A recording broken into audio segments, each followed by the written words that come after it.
بسم اللہ الرحمن الرحیم۔ السلام علیکم۔ حضرت عبداللہ بن عمر رضی اللہ تعالیٰ عنہ نے فرمایا کہ ہم لوگ رسول اللہ صلی اللہ علیہ وسلم کے ساتھ ایک سفر میں تھے۔ ایک اعرابی آپ صلی اللہ علیہ وسلم کے پاس آیا۔ آپ نے اس کو اسلام کی دعوت دی۔ اس اعرابی نے سوال کیا کہ آپ کی نبوت پر کوئی گواہ بھی ہے؟ آپ صلی اللہ علیہ وسلم نے ارشاد فرمایا کہ ہاں، یہ درخت جو میدان کے کنارے پر ہے میری نبوت کی گواہی دے گا۔ چنانچہ آپ صلی اللہ علیہ وسلم نے اس درخت کو بلایا اور وہ فوراً ہی زمین چیرتا ہوا اپنی جگہ سے چل کر بارگاہ اقدس میں حاضر ہوا، اور اس نے بآواز بلند 3 مرتبہ آپ صلی اللہ علیہ وسلم کی نبوت کی گواہی دی۔ پھر آپ صلی اللہ علیہ وسلم نے اس کو اشارہ فرمایا تو وہ درخت زمین میں چلتا ہوا اپنی جگہ پر چلا گیا۔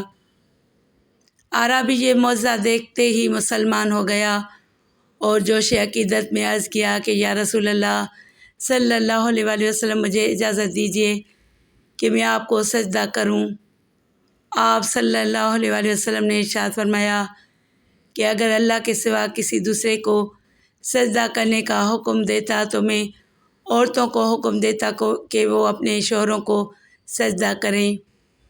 یہ فرما کر آپ نے اس کو سجدہ کرنے کی اجازت نہیں دی۔ پھر اس نے عرض کیا یا رسول اللہ صلی اللہ علیہ وسلم، اگر آپ اجازت دیں تو میں آپ صلی اللہ علیہ وسلم کے دست مبارک کو بوسہ دوں۔ آپ صلی اللہ علیہ وسلم نے اس کو اس کی اجازت دے دی۔ چنانچہ اس نے آپ صلی اللہ علیہ وسلم کے مقدس ہاتھ کو والہانہ عقیدت کے ساتھ چوم لیا۔ مسجد نبوی کی چھت کھجور کے تنوں پر بنائی گئی تھی۔ آپ صلی اللہ علیہ وسلم خطبہ دیتے تھے تو آپ صلی اللہ علیہ وسلم ایک تنے کے سہارے کھڑے ہو جاتے تھے۔ حضرت جابر بن عبداللہ رضی اللہ تعالیٰ عنہ سے روایت ہے کہ رسول اللہ صلی اللہ علیہ وسلم جمعہ کے دن خطبہ کے وقت ایک کھجور کے تنے کے پاس کھڑے ہوتے تھے۔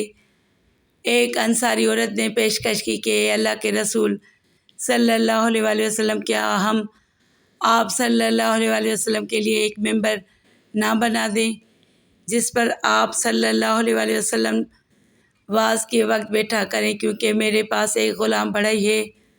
آپ صلی اللہ علیہ وسلم نے فرمایا کہ اچھا، تمہاری مرضی۔